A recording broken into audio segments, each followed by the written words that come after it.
Hi കൂട്ടുകാരെ, എല്ലാവർക്കും നമസ്കാരമേ. ഞാൻ കുറേ നാളുകൾക്ക് ശേഷമാണ് ഒരു ഫുഡ് വ്ലോഗുമായിട്ട് നിങ്ങളുടെ മുന്നിലേക്ക് വരുന്നത്. അപ്പോൾ ഏറെക്കുറെ നിങ്ങൾക്ക് മനസ്സിലായി കാണും ഇന്നത്തെ നമ്മുടെ ഐറ്റം നല്ല അടിപൊളി കുമ്പിളപ്പമാണേ. അപ്പോൾ തേൻ വരിക്കയാണ് ഞാൻ എടുത്തിരിക്കുന്നത്.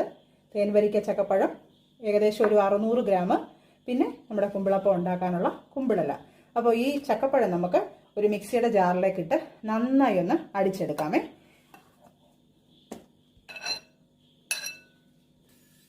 അപ്പോൾ കൂട്ടുകാരെ, ഇതാ നമ്മുടെ വരിക്ക ചക്കപ്പഴം ഈ ഒരു കൺസിസ്റ്റൻസിയിൽ നമ്മൾ അരച്ചെടുത്തിട്ടുണ്ട്. ഇനി നമുക്കിതെങ്ങനെയാണ് തയ്യാറാക്കുന്നതെന്ന് നോക്കാം. അപ്പോൾ ഞാനിവിടെ 1 കപ്പ് ഗോതമ്പ് പൊടിയും 1.5 കപ്പ് അരിപ്പൊടിയും എടുത്തിട്ടുണ്ട്.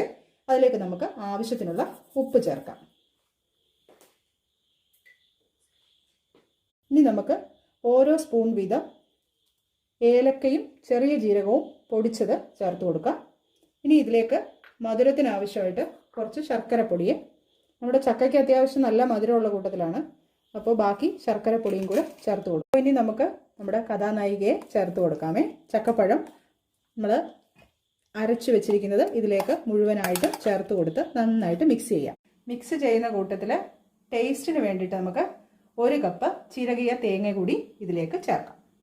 അങ്ങനെ നമ്മുടെ ചേരുവകളെല്ലാം ചേർത്ത് നമ്മുടെ കുമ്പിളപ്പത്തിൻ്റെ മാവ് തയ്യാറായിട്ടുണ്ട്.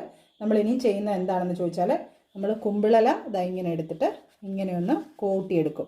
എന്നിട്ട് നമ്മുടെ ഈ മാവ് അതിൻ്റെ ഒരു പകുതി വരെ ഫില്ല് ചെയ്ത് കൊടുക്കും. അറിയാമായിരിക്കുമല്ലോ എല്ലാവർക്കും. ഇതാ ഇങ്ങനെ കവിഞ്ഞു പോകാതെ ഫില്ല് ചെയ്ത് കൊടുത്തിട്ട് നമ്മുടെ ആവിപാത്രത്തിനകത്തേക്ക് ഇങ്ങനെ വെച്ച് കൊടുക്കുകയാണേ. അങ്ങനെ നിറയെ വെച്ച് കഴിഞ്ഞ് നല്ല സൂപ്പർ കുമ്പിളപ്പമായിട്ട് ഞാൻ ഉടനെ വരാം. അപ്പോൾ കൂട്ടുകാരെ, ഇതാ നമ്മുടെ കുമ്പിളപ്പം തയ്യാറായിട്ടുണ്ട്. അതിന്ന് ആവി കയറി കഴിഞ്ഞാൽ കഴിക്കാൻ പരുവാകും. അപ്പോൾ എല്ലാവരും തയ്യാറായിരിക്കണേ. അങ്ങനെ കൂട്ടുകാരെ, വളരെ സ്വാദിഷ്ടമായ നമ്മുടെ ചക്കയപ്പം അഥവാ കുമ്പിളപ്പം തയ്യാറായിട്ടുണ്ട്. എല്ലാവരും ട്രൈ ചെയ്ത് നോക്കണം. ഇപ്പം ചക്കയുടെ സീസണൊക്കെ ആണല്ലോ. അപ്പോൾ നമുക്ക് അടുത്ത വീഡിയോയിൽ കാണാം. ബൈ.